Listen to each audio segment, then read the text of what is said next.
Gue berapa hari lewat depan rumah lu tutup mulu pintunya. Kemana sih gue mau mampir jadi nggak jadi. Mampir lah. Iya, jadi berapa hari ini gue mau mampir nggak jadi mulu. Ini baru kesempatan sekarang. Ntar lagi mau dilantik jadi komisaris. Lu tuh nggak kapok-kapok ya. Lu tuh ada masalah apa sama si Ernest Prakasa? Wih. Seorang komika, seorang sutradara dengan puluhan piala citra. Itu dia ngomong apa? Dia ngomong apa dia? ya dia marah waktu lu upload atau komen soal film apa animasinya si Felix Xiao itu, Nusarara itu. Dia bilang dia tuh kayak kecewa sama lu nggak kebagian komisaris Mas. Dia pikir ya, orang main medsos itu cuma tujuannya kayak gitu doang. Apa tuh? Komisaris? Iya.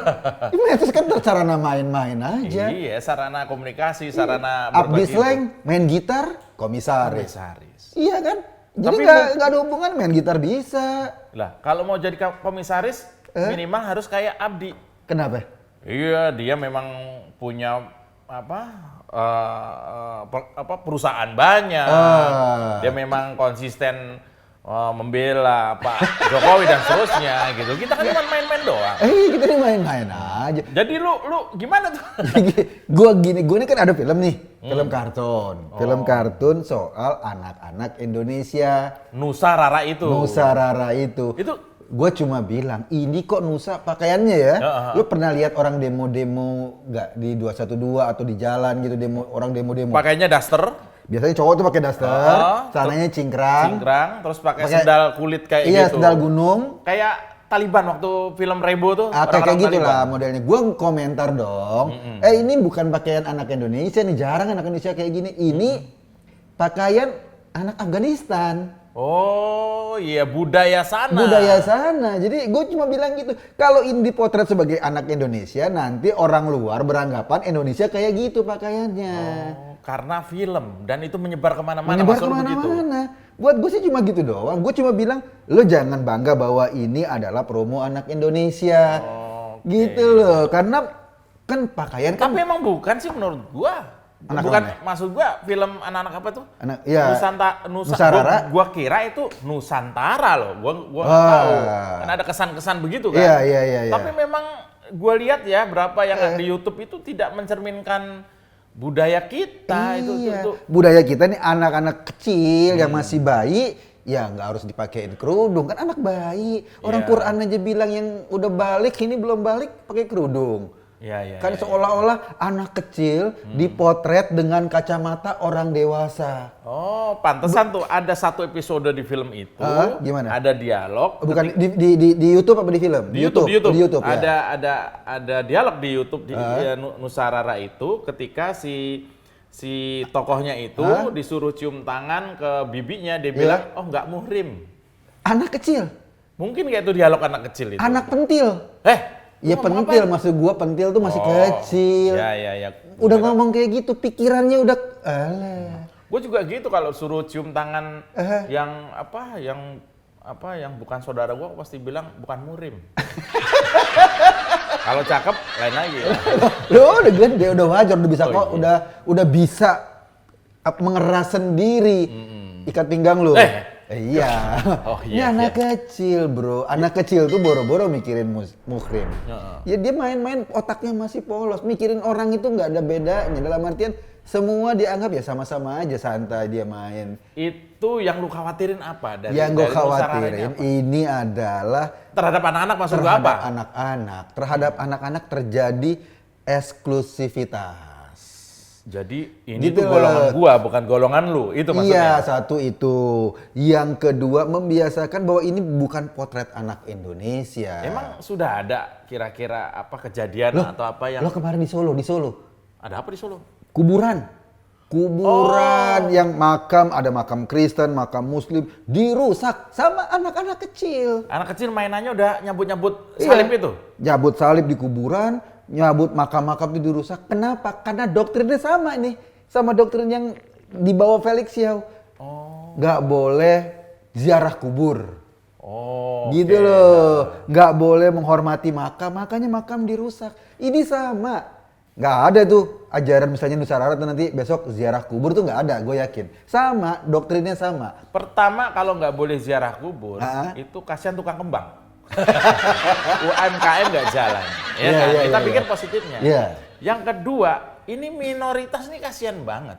Kenapa? Bahkan sudah meninggal pun nggak tenang kan? Masih dihancurin. Makamnya aja masih dirusak-rusak. Dan yang ngerusak tuh anak kecil, bro. Yang itu dia, anak kecil ini yang diajarin dari pelan-pelan. Yang ngajarin siapa tuh? Ya bapaknya, emaknya, atau gurunya gue nggak tahu. Kan ada yang ngajar langsung nih kayak di Solo, diajarin langsung, lo begini-gini. Ada yang nggak langsung tuh lewat video. Pelan-pelan. Bawah sadarnya nanti bahwa pakaian muslim kayak apa sih? Itu loh, kayak pakaian kayak gitu tuh. Pakai celana cingkrang, pakai sendalnya sendal gunung, pakai bajunya semi daster, yang laki gitu loh. Ketika mau tidur, ini nih adegan di film itu ya, di YouTube itu, mau tidur di satu kamar, adanya dua anak dengan ibunya rapi dengan kerudung, anaknya rapi dengan kerudung, padahal di tempat tidur, mau tidur. Ini juga mungkin salah satu doktrin itu mungkin ya, atau bagaimana ya, itu? Enggak, ini sebetulnya, ini kan namanya film ya. Film orang bebas, kan bebas aja namanya film. Imajiner. Ya, film apa namanya, megaloman juga gitu. Ya enggak gitu, tapi film ini ditonton sama anak-anak. Film ini membawa pesan-pesan, anak-anak akan melihat, yang muslim itu artinya pakaiannya harus begini nih. Gitu loh. Sehingga kemudian Mepi, dia akan mempersepsikan bahwa ada golongan yang kayak gini. Ini yang menurut gua, itu yang gua komplain kemarin. Ini tidak representasi anak Indonesia. Iya, kesannya juga dari nama Nusa dan Rara tuh kesannya seharusnya Indonesia banget ya. Harusnya Indonesia banget. Lo lihat Ipin Upin. Upin. Iya kan, itu pluralis. Iya. Di Malaysia ada di film itu. Dia ketika pas Lebaran baru menunjukkan pakaian keagamaannya. Gue tadinya deg-degan loh kok. Kenapa? Wah ya waktu si Ernest itu mencuit itu, gue kok ada masalah apa lagi? Ernest nggak ngerti. Gak ngerti. Oh karena nggak tahu aja deh. Nggak tahu. Gue sih gini deh. Orang bilang, wah ini kan film kan bebas. Ya gue juga bebas dong sebagai penonton. Gue mengekspresikan kekecewaan gue bebas dong. Karena Ernest orang film. Oh iya, terserah dia mau nanggepin kayak apa. Tapi ketika dia sudah mengadjust gue bahwa ini jatah komisaris, ketahuan cara berpikirnya. Oh iya, cetek. Gue kenal Ernest bro. Oh ya? Ernest nggak kenal gue. itu masalah tersendiri gitu. Iya. Jadi bahwa kemudian walaupun tidak terkait langsung antara film Nusa Rara dengan radikalis kecil di Solo itu. Iya. Jadi itu bisa contoh. Bisa lo lihat pada contoh. zaman Ahok. Anak-anak kecil bunuh Ahok. Betul. Ini kan sebetulnya kalau kita potret ada problem serius terhadap pendidikan anak-anak kita. Ketika DKI waktu itu bilang jangan milih pemimpin non muslim. Iya. Lalu di sekolah ponakan gua itu pemilihan ketua OSIS ternyata satu yang non muslim dan itu jadi masalah, didiskualifikasi. Nah, itu kan kacau. Belum lagi pemilihan RT di tempat gua. Ya, yang satu ganteng, satu enggak. Waktu mau pilih yang ganteng, yang ganteng lagi kampanye, ibu-ibu deket semua. Ya kan? Pas yang enggak? Pas yang satu lagi yang kurang ganteng, yang deket bapak-bapak. Ibu-ibu yang mana? Ibu-ibu nggak deket. Sebab kenapa bapak-bapak deket? Teman mancingnya.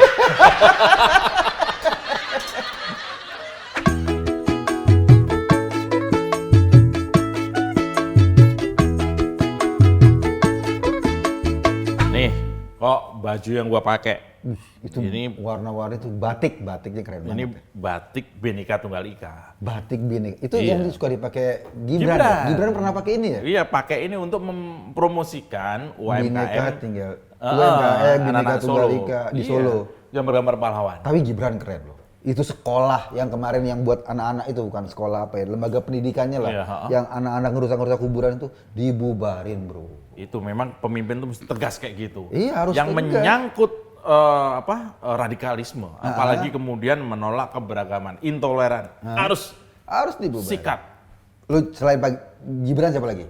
Pak Ganjar. Kemarin patut kita apresiasi sebagai seorang pemimpin yang tegas. Ini Pak Ganjar nih, waktu di depan ASN.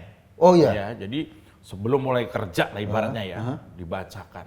Fakta integritas lah kurang lebih gitu. Fakta integritas? Iya. Siapa dari Anda yang tidak setia kepada Pancasila, ini kebetulan bulan Bung Karno nih kan 1 Juni itu 1 Juni, hari lahir Pancasila kan. Iya. Hari kelahiran Pancasila Bung Karno, bulan Bung Karno disampaikan.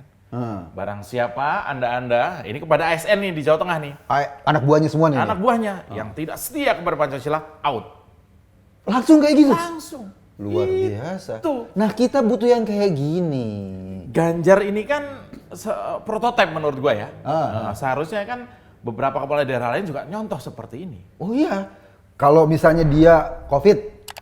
Wah iya tuh. Dia datangi rumah sakit. Gue lihat tuh videonya tuh. Iya kan, datangi rumah sakit, ditanya mana kebutuhannya apa yang kurang, bla bla bla bla. Jangan tolak, kalau ada pasien datang, dirawat. Jangan tanya, apalagi bilang, jangan tanya dari mana. Jangan tanya agamanya apa. Jangan tanya KTP-nya. Jangan tanya agamanya. Rawat. Rawat. Ah itu Pancasilais itu. Pemimpin adalah ketegasan tanpa pandang bulu. Orang sakit harus dirawat dan gubernur harus datang merawat yang sakit. Dan dia ada di depan. Ada di depan. Tiap hari keliling. Iya. Apalagi di bulan Juni ini, bulan Bung Karno. Itu Pak Ganjar nih, gue lihat nih kemarin ya, gue lihat di sosmednya. Kan dia aktif banget menginformasikan kegiatannya tuh. Iya. Itu ada kegiatan-kegiatan yang menurut gua ya, walaupun di situasi pandemi gini, tapi itu kegiatan itu jadi luar biasa menurut gua. Apa tuh? Ada kegiatan misalnya pidato anak-anak. Anak-anak kalau tadi diajarin untuk merusak makam. Ini anak-anak ini diajarin atau dilombakan pidato tentang Pancasila misalnya gitu. Oh luar biasa. Itu luar biasa. Itu membangkitkan kan semangat kebersamaan, semangat cinta tanah air gitu. Sementara kan. ada yang ngajarin anak-anak ke kuburan. Ngerusak? Atau malah nanya kuburan besok yang keluar nomor berapa. Tapi Ganjar Pranowo dengan sederet prestasinya itu salah satunya adalah dia pidato anak-anak tentang Pancasila. Memang Pancasila ini dari kecil harus kita tanamkan. Nah itu dia, itu problemnya. Gua nih kadang-kadang sedih. Ya. Kadang-kadang sedih, gua punya keponakan. Ini masih TK loh bro, nonton film. Pertanyaannya apa? Dia film-film Korea nih, dia seneng nih. Nanya, Om, itu agamanya apa Om? Lo bayangin lo, keponakan gue 5 tahun loh. Nanya, tuh agamanya apa Om? Orang ini dia seneng, nanya agamanya duluan apa? Ini sudah nggak beres nih. Iya lo bayangin, lo nikmati aja film Korea juga gitu kan, namanya anak kecil ya. Kenapa dia nggak kayak calon mertua gue dulu? Kenapa? Waktu gue dikenalin sama calon bini gue waktu dulu, yang ditanya penghasilannya. Nah itu dia. Jadi galak banget ini. Ini balik lagi nih ke calon mertua nih. Kenapa? Jadi waktu gue datang ke rumah, Assalamualaikum, ini siapa ini? Saya Jo Pak. Kamu lulusan apa? Ya, baru lulus Pak, masuk. Jangan masuk dulu. Penghasilanmu berapa? Penghasilan saya 10 juta sebulan. Masuk. Nah, berarti jaminan masa depan. Jaminan masa depan. Seperti juga jaminan masa depan Indonesia. Ini nggak bisa diserahkan orang-orang atau ke pemimpin yang abai. Benar, pemimpin yang abai. Tapi kita juga masyarakat nggak boleh abai. Kita harus peka ngelihat fenomena-fenomena. Kan ini kan lo perhatikan sekeliling lo deh. Sekeliling lo ini udah berapa mengkhawatirkan. Ada orang mau cari kosan ditanya, agama lo apa? Emang hubungannya apa lo orang katakanlah yang orang Kristen kos di tempat Muslim? Mungkin mau ditanya nanti kiblatnya ke sini nak. Iya. Terus kalau lo mau cari kontrakan juga gitu. Orang jualan kue tart tidak menjual untuk kue ulang tahun, ya terserah lu mau jual mau enggak, tapi nggak usah gitu-gitu bang. Tapi kalau bicara soal intoleran itu ya, dalam konteks yang lebih halus seperti itu ya, kayak kos saja tanya agamanya dan sebagainya, itu memang kita mengkhawatirkan. Bener. Gua nggak habis pikir nih ya. Apakah kemudian Indonesia ini akan kita serahkan ke orang-orang yang nggak paham seperti itu? Nah ini fenomenanya di masyarakat loh, bukan cuma di katakanlah birokrasi, pemimpin, masyarakat kita udah kayak gitu. Masyarakat kita udah kayak gitu, anak-anak kecil kita, makanya gua kemarin nge-tweet Soal itu kartun ini kok nggak menggambarkan anak Indonesia ya. Gue mengkhawatirkan karena fenomena ini sangat mengkhawatirkan kita. Ini harus jadi kekhawatiran seluruh Bersama masyarakat. ya, bukan ke soal pemimpin. Bahkan para sineas-sineas itu juga harus sadar bahwa karyanya itu bisa berpengaruh terhadap cara berpikir publik. Itu yang harus mereka sadari dong. Karena masuk via budaya itu jauh lebih jelek ya. Iya. Iya kan? Iya. Kalau mungkin lewat doktrin yang yang keras. dulu mungkin orang akan ada setuju bahwa ini ada kebaikan, iyalah. Namanya dia membawa misi agama mengajarkan kebaikan. Pertanyaan gua, lo mau merepresentasikan Islam Indonesia yang seperti apa? apa nggak bisa, ini soal film ya, apa nggak bisa buat film yang sangat demokratis, yang semua orang mau menerima seperti film dewasa. Beda kasus. Bisa ya? Beda kasus. Karena kalau film dewasa itu mau rasnya apa aja diterima oleh masyarakat luas. Iya kan? Nah ini balik ke soal radikalis kecil tadi. Ya. Denny pernah nge-tweet kalau nggak salah, pernah bikin tulisan soal anak-anak yang diajak-ajak demo itu loh, di Denny Tasik. Siregar. Di Tasik. Itu diserbu. Ujung-ujungnya dilaporin polisi. Ini yang mengkhawatirkan anak-anak kita. Ada lo dulu ya, gua punya temen yang Tionghoa, yang Muslim, yang Hindu, yang Buddha, itu ada gua main kelereng bareng-bareng, ketawa-ketawa, gua main apa bareng-bareng. Kalau pas Lebaran ya, dia datang ke tempat gue. Oh iya. Makan ketupat bareng. sama mamanya, makan ketupat bareng. Iya. Pas Natalan gua ke rumah dia makan kue tart. Itu Kalau soal nanti dia kebaktian ya urusan dia. Oh iya, kan gue ibadah ikut ikutan. Tapi gue enak. Nah sekarang bro, lo tetangga lo Kristen mau ada arisan keluarga.